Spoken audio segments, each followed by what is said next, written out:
Guys, let's understand the first law of thermodynamics, which states that energy can neither be created or not to be destroyed, rather than it converts from one form to another form, which means that कि energy को हम ना तो बना सकते हैं ना तो उसको डिस्ट्रॉय कर सकते हैं, उसको सिर्फ हम कन्वर्ट कर सकते हैं one form to another form.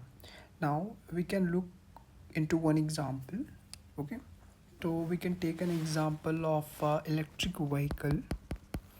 तो इसमें क्या होता है कि एक बैटरी होती है, फिर एक मोटर होती है, फिर उसके बाद मैकेनिज़्म होता है, ठीक है, जो व्हील को से कनेक्टेड रहता है. हाँ, तो ये एक ऐसे एक ईवी बनता है, ठीक है. अब what we have to understand here is how the energy conversion is happening. Okay, so this is battery, this is motor, and this is where the mechanism happening.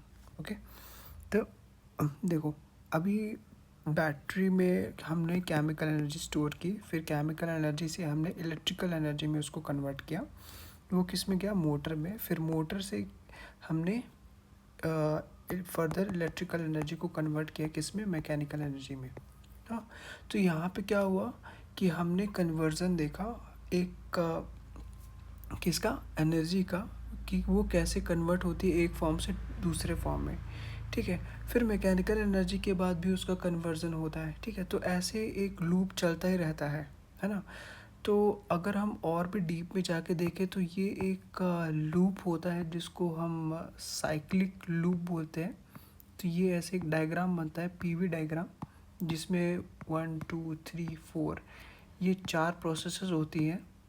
हाँ, और furthermore going into the deep, there is another definition of first law of thermodynamics, which states that the total heat interaction in a cyclic process is numerically equal to the total work interaction in a cyclic process.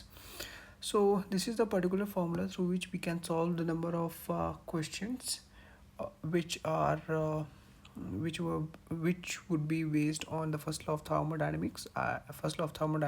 I hope you understand what first law of thermodynamics is, and that's it. Thank you.